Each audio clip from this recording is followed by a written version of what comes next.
warahmatullahi wabarakatuh.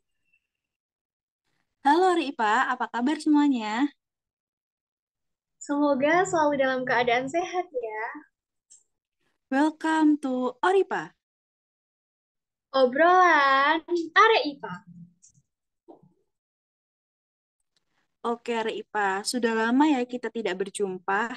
Untuk episode kali ini kita akan membahas terkait program proyek kemanusiaan MRTPNI bersama saya Ani Faiza Ayani dan rekan saya. Sylvia Amelia Malika. Wah, keren sekali nih bahasan kita kali ini. Tentu dong Kak Silvi, di podcast episode ke-9 ini kita akan mengulik lebih dalam tentang salah satu tema KKN. Gimana cara daftarnya, bagaimana regulasinya, dan masih banyak lagi. Narasumber kita kali ini merupakan mahasiswi program studi S1 Pendidikan Sains atau IPA yang memiliki informasi dan ilmu seputar program kemanusiaan yang bisa kita kulik nih Kak. Wah, keren banget nih Kak. Kira-kira siapa tuh Kak? Nah, seperti kata pepatah, tak kenal maka tak sayang, maka saya akan memperkenalkan narasumber kita kali ini, yaitu ada Kak Anesia Anggun Kinanti. Halo Kak Anes, gimana kabarnya hari ini Kak? Boleh disapa dong teman-teman Orifa yang ada di rumah.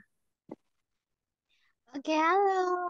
Aku baik-baik aja nih, Kak Silvi. Semoga teman-teman Oripa di rumah juga baik-baik saja ya. Oke, oh iya sebelum itu aku mau jelasin sedikit nih soal Kak Anes. Oke teman-teman Oripa, perlu kita ketahui bersama kalau Kak Anes ini memiliki nama lengkap Anesia Anggun Kinanti, bisa dipanggil Kak Anes. Kak Anes ini merupakan mahasiswa Prodi S1 Pendidikan IPA angkatan 2021 dan yang berkesempatan mengikuti program proyek kemanusiaan MRTPNI di Malaysia loh teman-teman. Beri tepuk tangan dong buat Kak Anes.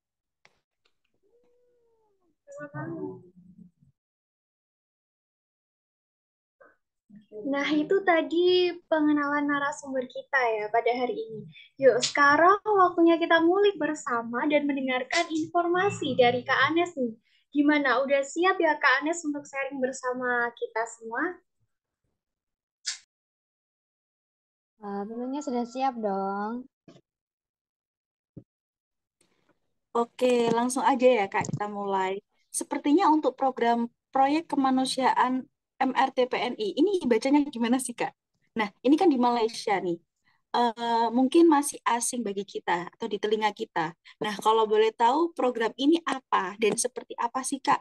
Mungkin bisa dijelaskan sedikit nih, teman-teman Oripa bisa agar teman-teman Oripa tuh bisa lebih tahu gitu.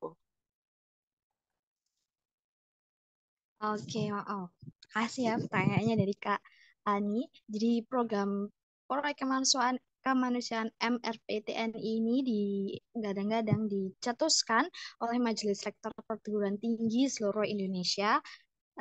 Programnya ada tiga, yang saya ikuti adalah program kemanusiaan, bisa disamakan dengan KKN.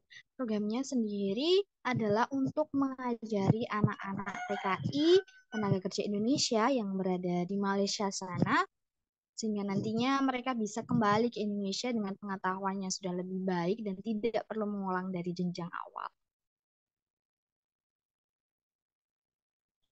Nah, begitu ya teman-teman Oripa. Mungkin informasi ini akan berguna banget nih, terutama untuk mahasiswa program studi S1 Pendidikan IPA.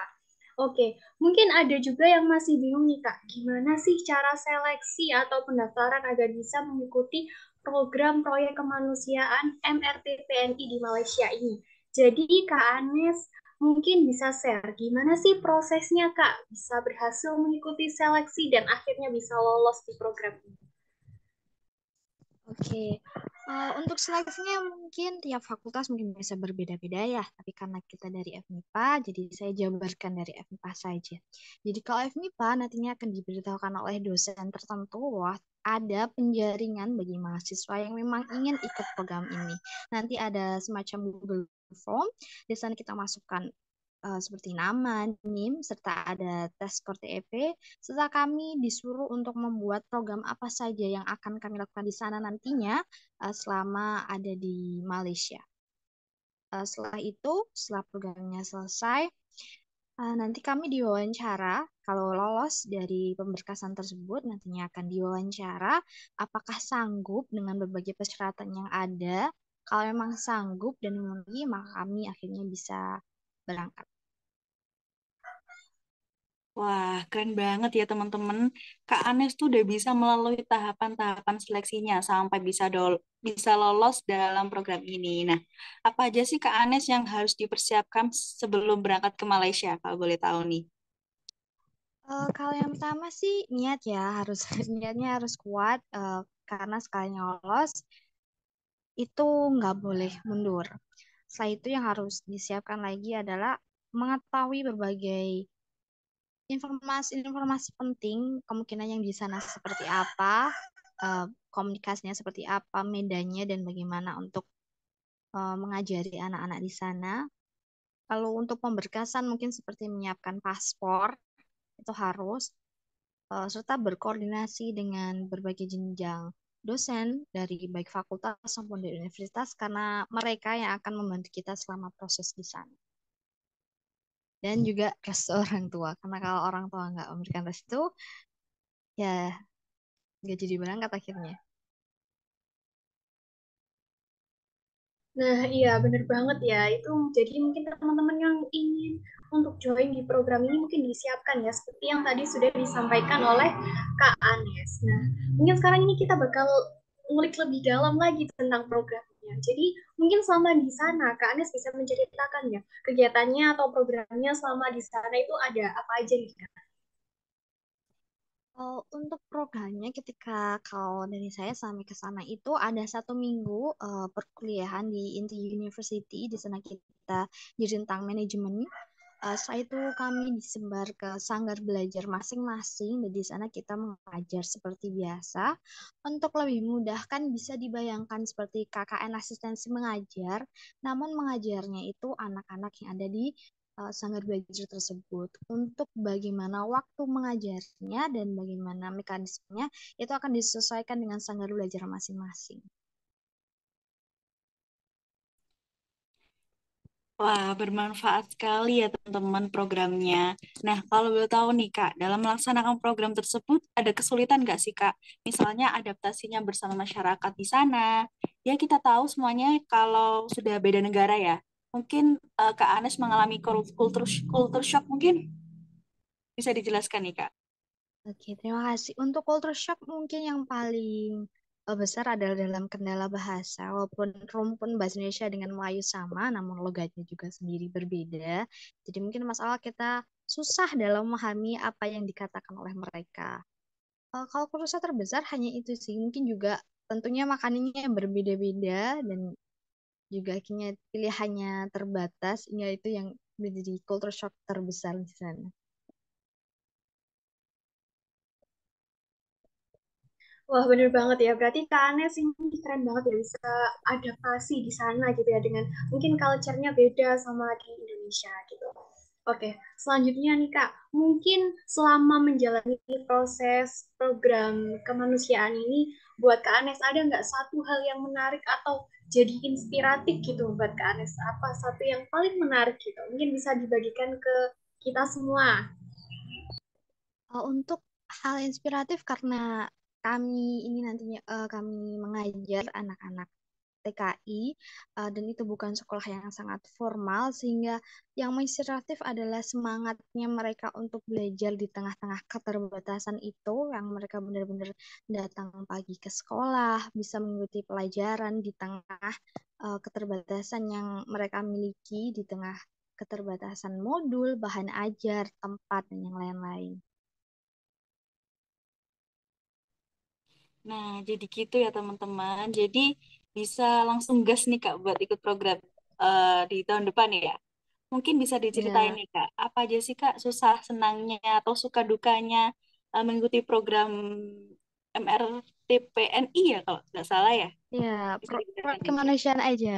Oke, Kalau oke. sukanya sih suka karena kita dapat mempelajari kultur baru, kita juga dapat pergi ke negara lain, sehingga kita mendapat banyak sekali pengalaman serta berbagi pembelajaran yang sangat baru. Tentunya juga perbedaan bahasa juga mengajarkan kita untuk lebih adaptif kepada siswa-siswa yang ada di sana.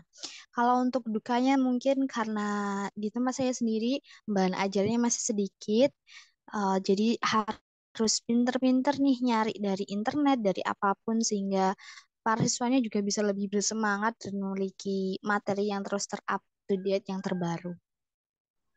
Oke, Kak, kita lanjut ya. Mungkin buat teman-teman Oripa yang nantinya ingin bergabung dalam program kemanusiaan ini, mau join tapi takut Kak soal biaya ya, karena kita ketahui bersama ya, untuk ke Malaysia sendiri kita juga butuh biaya, misalnya untuk tiket pesawat atau biaya hidup selama kita tinggal di sana. Nah, ini mungkin Kak Anies juga bisa menceritakan, bisa share ke kita semua gimana sih pengalamannya selama di sana. Untuk biaya teman-teman nggak usah takut ya. Biaya yang dibebankan kepada kita itu hanya paspor. Jadi kita untuk biaya pembuatan visa serta tiketnya sendiri itu akan ditanggung oleh universitas dan untuk biaya kehidupan tuh bisa ditanggung oleh fakultas. Jadi kalian tinggal mengajukan dana berapa yang kalian butuhkan untuk hidup di Malaysia sana selama 2 bulan. Dia juga ke fakultas, setelah di ACC uangnya bisa cair. Jadi nggak perlu takut soal biaya. Wah, penjelasannya tadi lumayan rinci ya, Kak. Jadi bisa jadi acuan kita untuk buat ke depannya.